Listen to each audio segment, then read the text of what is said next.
warahmatullahi wabarakatuh. Selamat pagi, salam sejahtera bagi kita semua.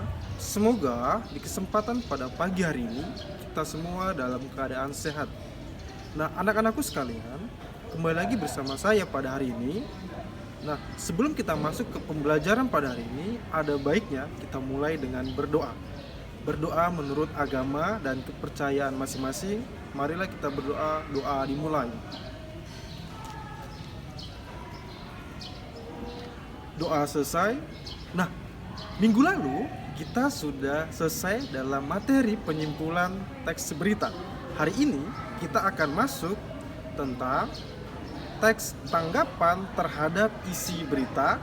Selanjutnya kita akan masuk ke struktur teks berita dan masuk ke dalam struktur kaidah teks berita. Nah, sebelum kita masuk ke pembelajaran, di sini saya akan membacakan kompetensi dasar 4.1, menyimpulkan isi dari berita, indikator, tanggapan terhadap isi berita, tujuan pembelajaran, memberikan tanggapan berdasarkan berita yang dibaca dan didengar.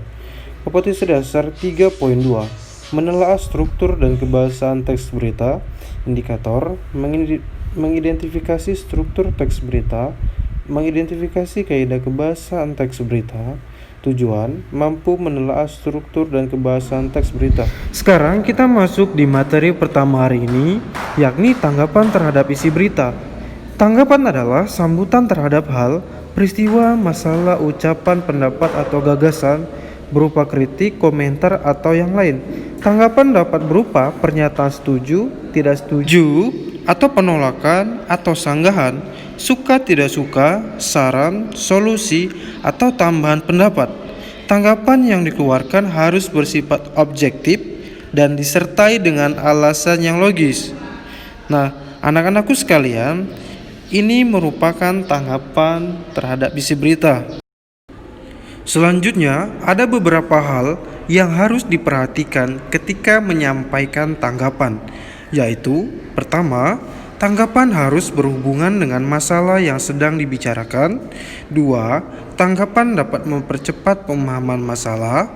3. Tanggapan tidak mengulangi pendapat yang pernah disampaikan orang lain. 4. Tanggapan disampaikan dengan kalimat yang tepat.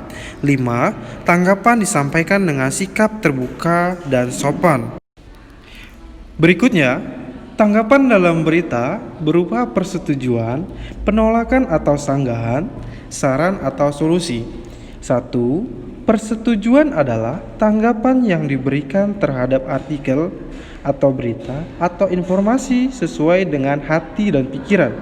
2. Sanggahan atau penolakan berisi ketidaksetujuan terhadap solusi atau saran atau pendapat yang dikemukakan dalam berita atau informasi. 3. Saran merupakan salah satu bentuk tanggapan untuk menyempurnakan isi, pemakaian bahasa, dan struktur informasi yang diterima.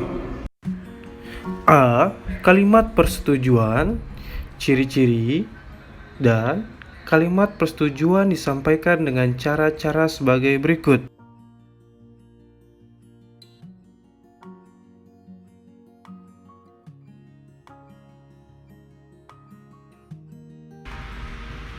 Selanjutnya, B. Kalimat penolakan. Ciri-ciri kalimat penolakan diantaranya adalah, kalian bisa baca sampai ke bawah, kemudian contoh dari kalimat penolakan, bagaimana cara penyampaian yang tepat. Terakhir, C. Berikut ini beberapa contoh kalimat saran. Di sini ada 10 bagian, kalian cukup baca dan pahami.